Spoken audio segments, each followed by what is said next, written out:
일목구름표 제대로 알고 사용하고 계신가요?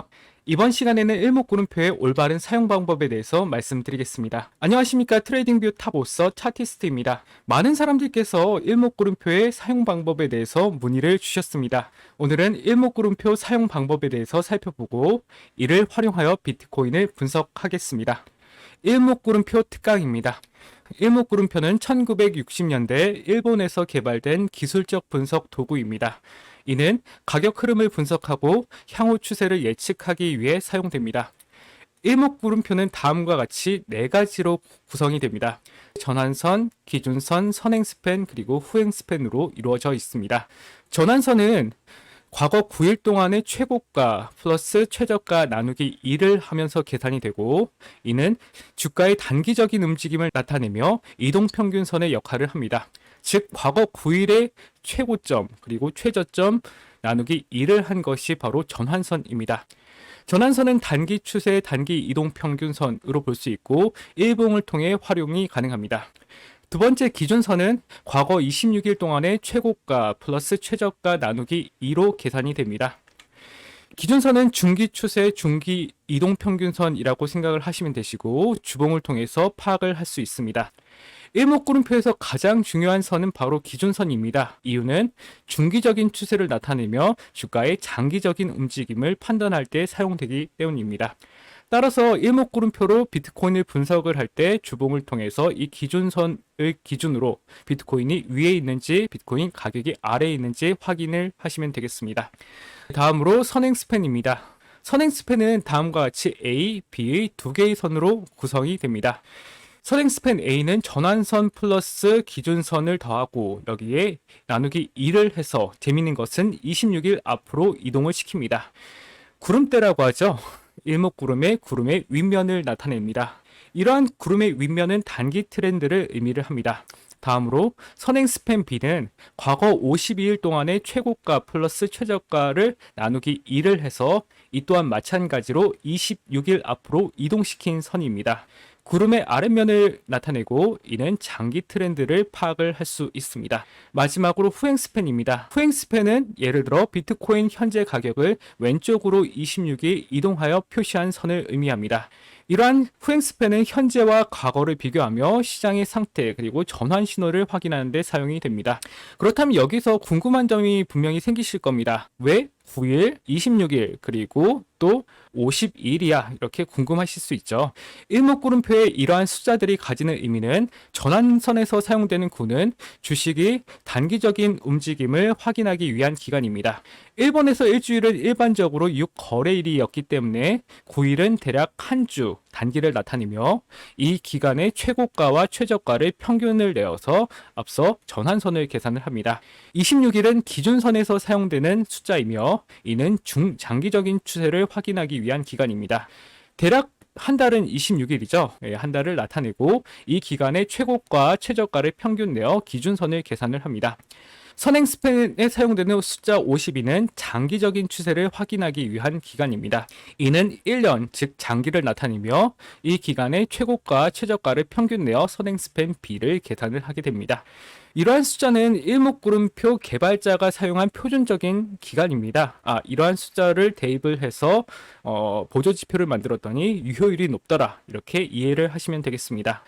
그래서 일목구름표 사용할 때 기본적으로 세팅이 된 이 숫자를 사용을 하시는 게 권장드리고 따로 특별히 커스텀해서 이 숫자를 조정하실 필요는 없습니다. 과거에 많은 데이터 7, 8년 정도의 데이터를 연구해 보니 이 숫자가 의미가 있었다. 그래서 일목구름표를 이 숫자로 만들었다. 이렇게 이해를 하시면 되겠습니다. 그렇다면 앞서서 왜 26일을 앞으로 이동시키는지 또는 26일을 뒤로 이동시키는지 궁금해 하실 수 있겠죠. 이 점에 대해서 답변을 드리면 앞서서 26일은 대략 한 달을 의미한다는 말씀을 드렸습니다. 그래서 현재 기준으로 한 달 전을 보고 현재를 기준으로 한 달 앞을 본다 이렇게 생각을 하시면 되겠습니다. 즉 26일 한 달은 미래의 추세 및 전환점을 예측하고 26일 뒤에서는 이전 26일 동안의 평균을 확인하여 현재의 가격 움직임을 평가할 수 있다. 이런 내용이죠. 즉 현재의 가격은 과거에도 연결이 되어 있고 또한 현재의 가격은 미래에도 연결이 된다. 이렇게 인과관계가 있다라고 이해를 하시면 되겠습니다. 내용이 조금 어려우실 수 있는데 차트를 보면서 제가 1번부터 4번 아주 쉽게 설명을 드리겠습니다. 이제 차트를 살펴보겠습니다. 먼저 전환선에 대해서 설명을 하겠습니다. 트레이딩뷰 지표를 클릭을 해주시고 여기서 일목을 검색을 합니다. 그러면 이모치쿠 클라우드 일목구름이 확인이 되죠. 예, 그러면 이렇게 다양한 선이 나타납니다. 이 선을 어떻게 보고 어떻게 해석해야 할 거야? 여기서 물음표가 생기겠죠. 이럴 때는 하나씩 보는 게 좋습니다. 그래서 이 일목구름을 더블 클릭을 하고 나머지 거를 다 줍니다. 여기서 컨버전 라인은 전환선입니다. 영어로 컨버전, 전환이 되었다. 그래서 파란색 선을 살펴보면 그 전환선은 단기 추세, 단기 이동평균선이라고 이라는 말씀을 드렸고 일봉에서 사용을 하면 좋다라는 말씀을 드렸습니다. 그래서 산식은 이거이죠. 전환선은 주가의 단기적인 움직임을 나타내기 때문에 일봉을 통해서 확인을 하면 좋죠. 사실 전환선은 큰 의미는 없습니다. 제가 생각을 했을 때 일목구름에서 전환선은 큰 의미가 없는데 현재 전환선이 내려오고 있는 모습이 확인이 되네요. 이 정도로만 체크하겠습니다. 두 번째로 중요한 것은 바로 이 기준선이라는 말씀을 드렸는데요. 주봉을 통해 확인을 한다. 중기 이동평균선이다. 주가의 중기 움직임을 나타내며 장기적인 움직임을 판단할 때 사용을 할 수 있다는 말씀을 드렸죠. 그래서 베이스라인 두 번째 이게 바로 기준선입니다. 베이스먼트 기준이 된다. 근데 한편 재밌는 거는 여기서 주봉에서 비트코인이 캔들이 올라가면 여기를 상회한다는 표현을 하고 하회한다는 표현을 하죠. 이 기준점으로 올라가면 계속 홀딩 구간입니다. 주봉에서 좋은 이러한 상승분을 다 이제 향유할 수 있었겠죠. 언제 팔지 모르겠어. 코인. 그러면 비트코인 주봉을 보시면 됩니다. 기준이 여기니까 이것을 크게 내릴 때는 이 점에 그래서 우리는 매도를 고려를 할 수 있죠. 반대로 캔들이 전환선을 강하게 타고 올라갑니다. 그러면 매수 영역, 그리고 하회하면 매도 영역, 그리고 또 올라가서 내려오지 않으면 매수 영역 계속. 근데 지금을 살펴보겠습니다. 이번 주에 캔들이 어떻게 주봉을 마감을 하는지가 상당히 중요합니다. 계속해서 전환선 위에서 주봉 종가가 마감이 되었는데 지금은 캔들이 그 기준선 아래에 있죠. 그래서 기준치를 아래에 있다는 것은 다시 하락세로 전향될 확률이 높다. 그래서 캔들이 대략적으로 27K까지 올라가지 못하고 주봉이 마감이 되면 다음 주도 약세가 예상이 되고 큰 낙폭이 나올 수 있다. 이 점을 말씀드리겠습니다. 전환선 기준선 보는 것까지 말씀을 드렸죠. 전환선은 일봉을 통해서 보고 기준선은 주봉을 보셔라는 말씀을 드렸습니다. 그리고 다음으로 선행 스팬입니다. 선행 스팬의 산식은 이거이며 26일 앞으로 이동시켰다는 말씀을 드렸죠. 즉 현재의 가격을 기점으로 미래를 내다본다. 이렇게 이해를 하시면 되겠습니다. 똑같이 차트를 클릭을 하고 이제 리딩 스팬 A, B를 켜보겠습니다. 선행 스팬이죠. 색깔을 넣어 보겠습니다. 음운과 양운이라는 말이 있는데요. 이렇게 색깔을 바꾸면 먹구름이라고 이해를 하시면 됩니다. 캔들은 지금 음운대, 일목구름 선행 스팬의 음운대를 경유하고 있다. 이렇게 이해를 할 수 있겠네요. 그리고 음운에서 양운으로 바뀌는 구간이 바로 변곡점입니다. 이것도 선행 스팬도 주봉을 통해서 확인을 하시면 좋은데요. 그 변곡점이 어디일까요? 대략 10월 23일이네요. 즉 10월 23일경에 상당히 위아래로 큰 움직임이 예상된다. 이해를 하실 수 있겠습니다.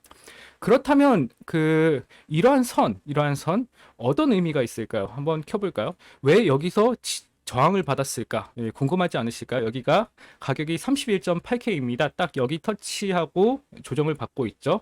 그리고 내린다고 해도 이 선까지만 내릴 확률이 매우 높습니다. 매우. 일단은 제가 차트를 한번 보고 말씀을 드릴게요. 다시 돌아오겠습니다.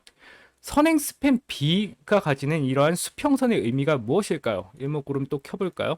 B만 빼고 다 나머지는 꺼볼게요. 선행 스팬 B가 이렇게 수평선이 되는 의미는 가격이 일정 기간 동안 움직이지 않고 수평으로 정체되어 있던 구간이죠. 즉, 이런 지점에서 가격이 뚫고 올라가는 경우 움직임이 상당히 강화될 수 있고, 마찬가지로 하락 시에는 이 구간에서 지지를 받을 겁니다. 아직까지 캔들은 여기가 저항 구간이라고 생각을 하시면 됩니다. 캔들이 힘차게 이 선행 스팬 B로 올라가고 있지 못하는 모습이 관찰이 되네요. 이렇게 올라가면 상승 트렌드다. 아직까지 저항을 받고 있기 때문에 우리는 그 조정의 영역에 있음을 분명히 인지할 수 있습니다. 그래서 이러한 수평선은 지지 구간이 되고 또한 저항 구간이 된다라는 말씀을 한 번 더 강조드리겠습니다. 주봉입니다.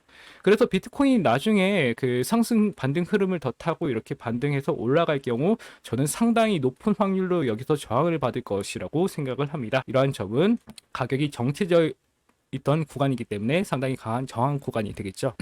실제로 살펴보면 이 구간이 정체되어 있던 구간이죠. 주봉을 좀 보면 한 이 구간 정도 되겠네요. 주봉을 확대를 해보면 여기서 가격이 계속 막혔던 구간들이 이제 확인이 됩니다. 이게 차트마다 조금 다를 수 있는데요. 바이낸스를 한번 봐볼게요. 바이낸스 기준으로는 거의 뭐 비슷하네요. 그래서 비트코인이 추가적으로 하락을 하면 23.6K까지 조정을 받을 수 있다라는 점 말씀드리겠습니다. 후행 스팬 마지막으로 하면 한번 켜볼게요. 여기서 똑같이 차트를 클릭을 하고 네모구름을 클릭을 하고 레깅이 후행 스팬입니다. 이거는 현재 가격을 왼쪽으로 26일 이동하여 표시한 선이 바로 후행 스팬이죠. 그러면 이게 갖는 의미는 과연 무엇일까요? 이게 어떤 의미가 있을까요? 이 후행 스팬을 볼 때는 일봉에서 이 선이 캔들 위에 있는지 아래에 있는지 그것만 확인을 하시면 됩니다.